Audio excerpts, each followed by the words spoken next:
अस्सलाम वालेकुम।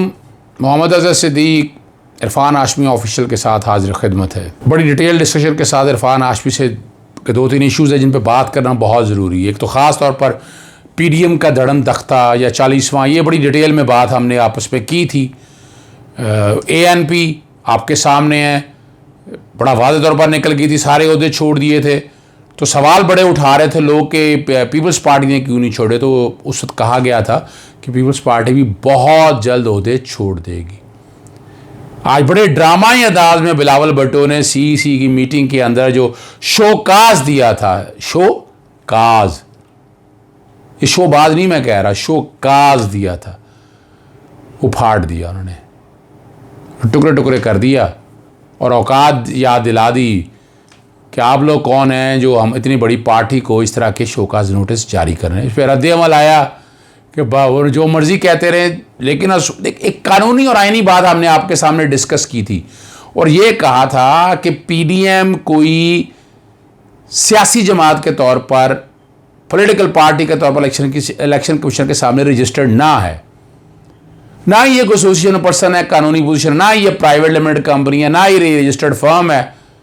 क्या है ये चीज़ों का मुरब्बा या जो मर्जी आप कह लें, आपस में 2-4 लोग आपस में मिल जाएं वहाँ पर, और उसकी आईनी और कानून। अब देखें ना, अब शोकास देना कहाँ होता है? शोकास वहाँ दिया जाता है कि जहाँ किसी कानून की वायलेशन हो, क्या किसी बाई लॉज की वायलेशन हो। एक मिसाल के तौर पर पॉलिटिकल पार्टी का मेंबर है, आर्टिकल 63A के हवाले से एक डिफेक्शन क्लॉज है, उसने वज़ीर आज़म के अदम एतमाद के वोट में हिस्सा नहीं लिया, तो पार्टी उसको शोकास करेगी, भाई आपको ये डायरेक्शन दिया, आपने ये वायलेशन किया, हम आपको आर्टिकल 63A को सामने रखते हुए हम आपको डी सीट कर देंगे, हम पार्टी से निकाल देंगे और आपको सीट देनी पड़ेगी। या मिसाल के तौर पर रखा हुआ कि सारे अकाउंट रखने हैं पॉलिटिकल पार्टीज ने, अगर वो नहीं रखती है तो वो शोकास जारी किया जाएगा, भी आपने क्यों नहीं है, वजाहत दें आप इस बात की। तो ये शोकास नोटिस जिस किसी ने भी तजवीज़ किया, ना उसे कोई कानून पता था, ना वो आइन की समझ बूझ थी, ना उन्हें अंदाज़ा था कि बस साबित करने के लिए हम पता नहीं बहुत बड़ी चीज़ है, वो हवा निकल गई उस गुब्बारे में से। जनाजा हो चुका था, कुल हो गए थे 7वां 14वां वगैरह, ये सारा चल रहा था और 40वां करीब है। लॉन्ग मार्च तो आप भूल जाएं, आप वो तो पॉसिबल ही नहीं है कि लॉन्ग मार्च के कोई चांसेस भी नज़र आते हो दूर तक। यहाँ से आप क्लियर हो गई है बात, क्लैरिटी के साथ चीज़ सामने आ चुकी है। दूसरा, जावेद लतीफ़ साहब बड़ी बातें करते थे, बहुत नारे लगाए पाकिस्तान ना खप्पे के, और बड़ा हीरो बनने की कोशिश की। जब कानून ने अपना रास्ता लिया तो बिगी बिली बन गया, मुकदमा दर्ज हुआ, जमानत कबल गिरफ्तारी कराने के लिए भाग आया। अब जमानत कबल गिरफ्तारी में जब आए हैं तो बहस करो, अगर पहले एक वकील बदल फिर दूसरा वकील बदल।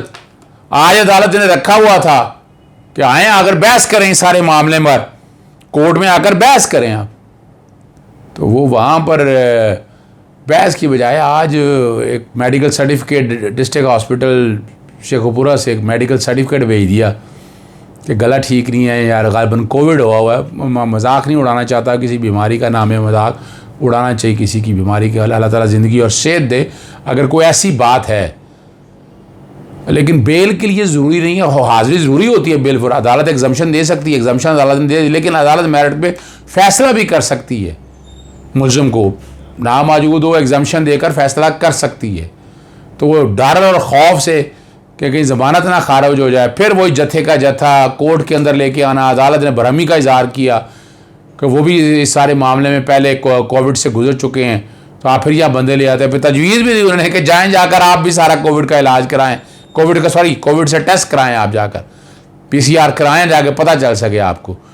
और कल की ज़िद करते रहे मुद्दई वकील के, जो मुकदमा के वकील हैं, जो FIR करवाई गई है, लेकिन अदालत ने समाअत परसों तक 14 अप्रैल तक मुलतवी की है। आखिरी मौका दिया, आएँ बहस करें, बहस कर अदालत मेरिट पर फैसला कर देगी। तो पाकिस्तान ना खपे वाले अब भागते फिर रहे हैं, कानून ने भी रास्ता लिया है और हाल क्या उनका हो गया है। जी, अगला जो सबसे अहम इशू जिस पे बहुत ज़्यादा डिमांड थी, ट्विटर के ऊपर भी, सोशल मीडिया के ऊपर भी, एक सवाल कि शायद को मरियम नवाज़ को या पाकिस्तान मुस्लिम लीग नून को अदालतें कानून से हटकर रिलीफ दे रही। ये एक इम्प्रेशन बिल्ड हो गया था, और इम्प्रेशन आपको बिल्ड है। हमज़ा शरीफ के हवाले से जब बात हुई थी, जब हफ्ते वाले दिन समाअत हुई थी केस की, हफ्ते वाले दिन छुट्टी होती है, कोई जुडिशल वर्क नहीं, हफ्ते वाले दिन आपके सामने ये बात सामने आई जब हमज़ा शरीफ की ज़मानत कबल अज़ गिरफ़्तारी हो गई। हफ्ते अदालतें नहीं बैठती, और आम बंदा भी कोई दरख्वास्त दे तो मैंने हफ्ते वाले दिन, मैंने बड़ा अर्सा ही हो गया कि हाई कोर्ट से मैंने को वैसे अदालत जो है ना 365 दिन के लिए अदालत होती है हाई कोर्ट, 24 महीने 12 महीने के लिए, 24 घंटे के लिए। लेकिन वो इम्प्रेशन एक ऐसा बिल्ड हुआ कि वो ये सारा रिलीफ आम बंदे को क्यों नहीं है। तो अगर ऐसा रिलीफ देना था तो आम बंदे को होना चाहिए था। यहाँ ये मैं तारीख़ी बात आपके सामने रख दूँ, मुझे बहुत ज़रूरी है जो समझने के लिए। मेरे सामने ये फ़ैसला पड़ा हुआ है, लाहौर हाई कोर्ट का फ़ैसला है, सॉरी रावलपिंडी बेंच का फ़ैसला था। इसी तरह कि गिरफ़्तार करने से पहले आप बाकायदा बताएंगे, वो मामला नैब ने चैलेंज किया। रिट पटिशन 2723 ऑफ 2016 थी, और national accountability bureau versus through it's chairman. 19 मार्च 2019 का फ़ैसला है। जस्टिस शेख अजमत सईद, जस्टिस फैसल अरब, जस्टिस मज़हर आलम ख़ान मियाँ खेल। और अदालत ने बड़ा वाज़ेह कहा कि हमने कोई वारंट ऑफ अरेस्ट जारी नहीं किए, हम उसे पकड़ना नहीं चाहते, जैसे मरीम के केस के अंदर है। और कि वो ऑर्डर जो है ना, जो लफ्ज़ लिखा है, the grievance raised is that the said order more particularly is in concluding its concluding lines may be interpreted to imply that NAB cannot arrest an accused without informing him first. On examination of the National Accountability Ordinance 1999 reveals that no such limitation has been imposed upon NAB in this behalf. Needless to say, if sufficient material has been gathered to connect a person to the commission of an offence, obviously NAB can arrest such a person. However, we do not expect that NAB to misuse such power. ये फैसला है तीन नुकनी bench का 19 मार्च 2019 का। यहाँ बड़ा वाज़ेह तौर पर है, बड़े फ़ैसले मौजूद हैं। अब वैसे ही नहीं पकड़ सकते आप जब तक आपके पास एविडेंस ना हो, कनेक्ट ना हो रहा हो, मुलजिम वाकई इन्वॉल्व ना हो। तो इस पर बड़ा केस लॉ मौजूद है। अब इन फैसलाजात की मौजूदगी में आप, और ख़ास तौर पर इस फैसले की मौजूदगी में, नैब को प्रोसिक्यूटर को चाहिए था अदालत को बताते, अदालत को आगाह करते। अगर अदालत को नहीं भी किया, आगाह किया, तो अदालत को पता होना चाहिए इस बात का कि ये फ़ैसला सुप्रीम कोर्ट का मौजूद है। अभी तो कि ओरल फैसला अनाउंस किया है, ओरल बात हुई है, ज़बानी बात हुई है, तहरीरी तौर पर फैसला मैंने नहीं देखा, ना मेरे साथ कोई सामने आ सका है।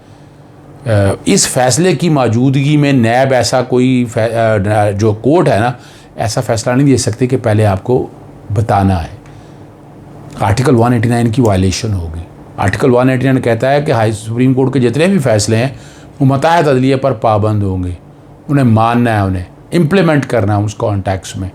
तो ये जो इम्प्रेशन ऐसा है, मेरा नहीं ख्याल है ऐसा कोई तहरीरी फ़ैसला आएगा। अगर आएगा तो अगर ये उसके बावजूद फ़ैसले की मौजूदगी में दे दिया तो नैब के पास रेमेडी अवेलेबल है, अपील फाइल कर सकती। लेकिन मैं इससे बड़ी एक बात करूँ आपके सामने, सुप्रीम कोर्ट का फ़ैसला मौजूद है। अब इस फैसले की मौजूदगी में हाई कोर्ट का फ़ैसला अगर कहा भी जाए तो हाई कोर्ट की आइनी और कानूनी हैसियत ख़त्म हो जाती है इस फैसले की। नैब चाहे किसी वक्त भी वारंट ऑफ अरेस्ट जारी करके सिर्फ ग्राउंड ऑफ अरेस्ट देने हैं उसने, और मरीम नवाज या किसी भी मुलजिम को गिरफ़्तार कर सकती है नैब। उस पर किसी तरह की कोई कदन या बार नहीं है। ये लॉ, मैं लॉ ऑफ द लैंड बता रहा हूँ, जो मेरी एक नाकिस राय के मुताबिक, मेरी ज़ाती राय के मुताबिक, तो अगर मरीम ने ज़मानत वापस भी ली है तो गिरफ़्तारी सर पे मंडला रही है, याद रखिएगा। नैब किसी वक्त भी वारंट ऑफ अरेस्ट गिरफ्तार जारी करके गिरफ़्तार किसी वक्त भी कर सकती है, और उसके लिए ग्राउंड ऑफ अरेस्ट देनी है। ये नहीं बताना 10 दिन पहले वाली जो कंडीशन है, ये चूँकि सुप्रीम कोर्ट का फ़ैसला पहले नहीं था मौजूद, अब सुप्रीम कोर्ट का फ़ैसला मौजूद है, और सुप्रीम कोर्ट को उस फैसले को सामने रखते हुए नैब किसी वक्त भी चाहे, मेरी ज़ाती राय के मुताबिक, गिरफ़्तार कर सकती है मरीम को या किसी मुलजिम को। इसको इंटीमेट करने की ज़रूरत नहीं है। सुप्रीम कोर्ट ने क्वेश्चन ऑफ लॉ ये डिसाइड कर दिया हुआ है। इजाज़त दीजिएगा। अस्सलाम वालेकुम।